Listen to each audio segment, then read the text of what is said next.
సింహరాశి వారు రథసప్తమి పండగ సందర్భంగా ఎలాంటి విధి విధానాలు పాటించాలో, రవి భగవానుడి యొక్క ఆశీస్సులు ఎలా పొందాలో ఈ వీడియోలో సవివరంగా సంపూర్ణంగా తెలుసుకుందాం. సింహరాశిలో ఏ ఏ నక్షత్రాలు వస్తాయనగా మఖా నక్షత్రంలోని 4 పాదాలు, పుబ్బా నక్షత్రంలోని 4 పాదాలు, ఉత్తరా నక్షత్రంలోని 1 పాదం కలిపితే సింహరాశి. చాలామందికి పుట్టినటువంటి కాల సమయంలో డేటా ఆఫ్ బర్త్లు లేనటువంటి కారణం వలన పేరు యొక్క మొదటి అక్షరాన్ని అనుసరిస్తూ ఆ రాశిని తెలుసుకునే ప్రయత్నం అవుతుంది. అవి ఏ అక్షరాలు ఒకసారి పరిశీలన చేద్దాం. మా, మీ, మో, మే, మో, టా, టీ, టు, టే అక్షరాల వారందరూ కూడా సింహరాశి జాతకులే. సింహరాశి యొక్క అధిపతి రవి. ఆ రవి మాఘమాస శుద్ధ సప్తమి సందర్భంగా మనకు రథసప్తమి అని చెప్తారు. కనుక తప్పకుండా ఆ రోజు సూర్యభగవానునికి నమస్కారం చేయడం, ఎర్రటి పుష్పాలతో అర్చన చేయడం, ఎర్రటి గులాబీలతో కార్యక్రమం చేయడం, సూర్య నమస్కారాలు, సూర్యారాధన, ముద్రలు, ఆ అరుణపారాయణం చేయడం వలన మీకు అద్భుతమైన ఆయురారోగ్యాలు, ప్రశాంతత, మనశ్శాంతి కలుగుతుందని చెప్పి గమనించాలి. ధనస్థానంలో కేతు సంచార స్థితి ఉండడం వలన ధన విషయంలో, సమయ విషయంలో, మాట్లాడే విషయంలో ఇది అంత సరైన సమయం కాదు. మౌనం, ధ్యానం, ప్రశాంతత, ఆచితూచి మాట్లాడడం ఒక నియమంగా ఏర్పాటు చేసుకోండి. మీకు చాలా మంచి కాలం ఉంటుంది. 6వ స్థానంలో కుజుడు, బుధుడు, శుక్ర సంచార స్థితి ఉండడం వల్ల నూతనమైన వాహనాలు, బంగారు ఆభరణాలు, వస్త్రాలు, విలాసవంతమైన వస్తువులు, ఆధ్యాత్మిక తీర్థయాత్ర ప్రయాణాలు, కొత్త ఫ్యాక్టరీలు, కర్మాగారాలు, కొనుగోలు, క్రయ విక్రయాలు మీకు యోగదాయకం అని చెప్పి గమనించాలి. 7వ స్థానంలో ఏడాది తర్వాత రవి భగవానుడు చేత శని భగవానుడు కలిసి ఉండడం వలన ప్రేమికుల మధ్య విభేదాలు, భార్యాభర్తల మధ్య ఆటంకాలు, కొన్ని చిన్న చిన్న విషయాలకు చెయ్యని తప్పులు కూడా మీరు నింద మోపే పరిస్థితి ఉంటుంది. కనుక మీరు ప్రతి మాట ఆచితూచి మాట్లాడడం యోగదాయకం. అష్టమంలో రాహు సంచార స్థితి ఉండడం వల్ల వేలకు తిండి, వేలకు నిద్ర, వేలకు ఆసనం, వేలకు ముద్ర, మౌనమే మీ ఆరోగ్యానికి శ్రీరామ రక్ష అని చెప్పి మీరు గుర్తుపెట్టుకోవాలి. భాగ్యస్థానంలో గురు సంచార స్థితి ఉండడం వలన భార్య పైన భర్త, భర్త పైన భార్య, ప్రేమానురాగాలు అవసరం.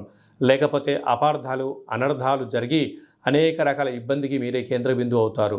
కనుక ఇలాంటి కాల సమయంలో సూర్యారాధన శ్రేష్టం, యోగం, ఆనందం, ఐశ్వర్యం అని చెప్పి మీరు గమనించాలి. ప్రభుత్వ ఉద్యోగస్తులు, ప్రైవేటు పాఠశాలలో పనిచేసే వారందరూ కూడా, ప్రైవేట్ సెక్టార్లో ఉండబడిన వారందరికీ గృహ భవన నిర్మాణ కార్యక్రమాలు, వ్యవసాయ సోదరీమణులకు చాలా మంచి కాలము అని చెప్పి గమనించాలి. కన్యరాశి వారు రథసప్తమి సందర్భంగా రవి భగవానుడి యొక్క ఆశీస్సులు ఎలా పొందాలో ఈ వీడియోలో సవివరంగా సంపూర్ణంగా తెలుసుకుందాం. కన్యరాశిలో ఏ నక్షత్రాలు వస్తాయనగా ఉత్తరా నక్షత్రంలోని 2, 3, 4 పాదాలు, హస్తా నక్షత్రంలోని 4 పాదాలు, చిత్తా నక్షత్రంలోని 1, 2 పాదములు కలిపితే కన్యరాశి. కన్యరాశి యొక్క అధిపతి బుధుడు. చాలామందికి పుట్టినటువంటి కాల సమయంలో డేటా ఆఫ్ బర్త్లు లేనటువంటి కారణం వలన పేరు యొక్క మొదటి అక్షరాన్ని అనుసరిస్తూ ఆ రాశిని తెలుసుకునే ప్రయత్నం చేద్దాం.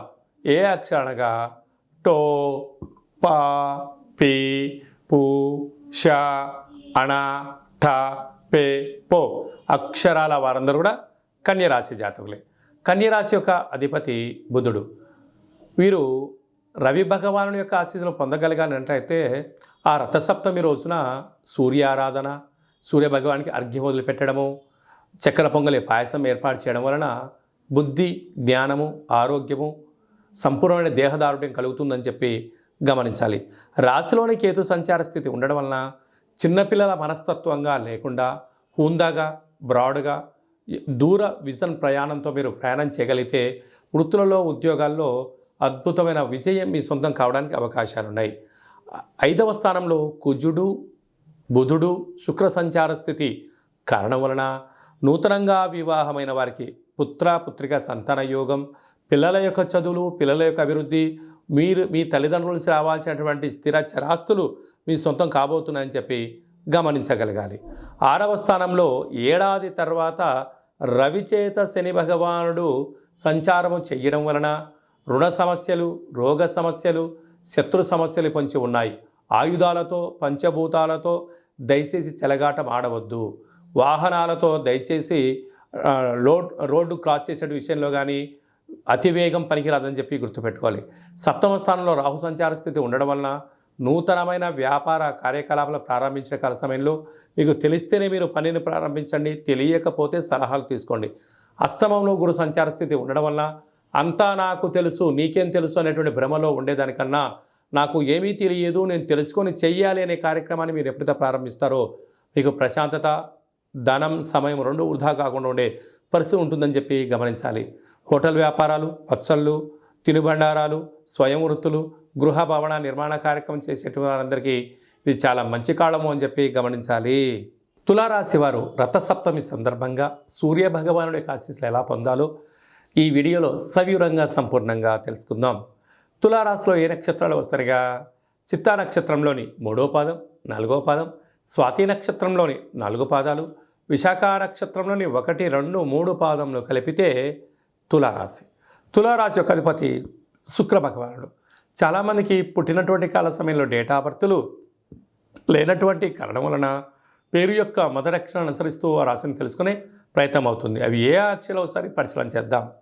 రా, రి, శ్రీ, రు, రే, రో, తా, తి, తు, తే, తో అక్షరాల వారందరూ కూడా తులారాశి జాతకులే. తులారాశికి అధిపతి శుక్ర భగవాన్ అవ్వడం, ఈ రథసప్తమి సందర్భంగా సూర్య భగవాను యొక్క ఆశీస్సులు పొందడం కోసం ప్రతిరోజు సూర్య స్నానం చేసి పూజా కార్యక్రమం అనంతరము సూర్య భగవాన్ యొక్క దర్శనం, అర్ఘ్యాన్ని వదిలిపెట్టడం, సూర్య నమస్కారాలు చేయడం, ఆసనాలు వేయడం, ముద్దర్లు వేయడం వలన ప్రశాంతమైన వాతావరణం కలుగుతుందని చెప్పి గమనించాలి.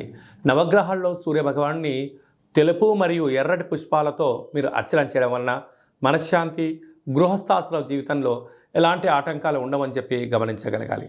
అలాగనే అర్ధాష్టమ కుజదోష ప్రభావం కారణం వలన కుజుడు, బుధుడు, శుక్రుడు ముగ్గురు కలిపి అర్ధాష్టమ సంచార స్థితిలో ఉన్నప్పుడు మీ జన్మ నక్షత్రం రోజున అష్టమి, పూర్ణిమ, అమావాస్య తిథుల యందున దూరావాయు జల ప్రయాణాలు పెట్టుకోకపోవడం, యంత్రాలతో, ఆయుధాలతో, పంచభూతాలతో దయచేసి మీరు చెలగాటం ఆడవద్దు. సంతాన స్థానంలో రవి చేత శని ఏడాది తర్వాత సంచారం చేయడం వలన పిల్లలని నదుల వైపు, నీటి వైపు, అగ్ని వైపు పంపించకుండా ప్రయత్నం చేయండి. కొద్దిపాటి ప్రమాదాలు పొంచి ఉన్నాయి కనుక ఏదన్నా తెలిస్తే చేయండి. విలువైనటువంటి వస్తువులు కానీ, బంగారు ఆభరణాలు కానీ, చెక్కుల విషయంలో పిల్లలకిచ్చి అజాగ్రత్త కావద్దు అని చెప్పి జ్యోతిర్విజ్ఞం తెలియచేస్తుంది.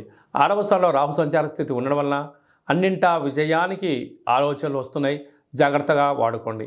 సప్తమంలో గురు సంచార స్థితి ఉండడం వలన నూతనమైన వివాహ ప్రయత్నాలు, గృహ ప్రయత్నాలు, విదేశీయాన ప్రయత్నాలు యోగదాయకం అని చెప్పి గమనించాలి. వ్యయంలో కేతు సంచార స్థితి ఉండడం వలన స్వల్పమైనటువంటి గృహ మార్పు, ఉద్యోగ మార్పులలో ఒత్తిడికి గురయ్యే పరిస్థితి ఉంటుంది. మౌనంగా ఉండండి. సాఫ్ట్వేర్, హార్డ్వేర్, యానిమేషన్స్, క్రియేటివిటీ రంగాలు, వస్త్ర వ్యాపారాలు, బంగారు వ్యాపారస్తులకు ఇది చాలా మంచి కాలము అని చెప్పి గమనించాలి.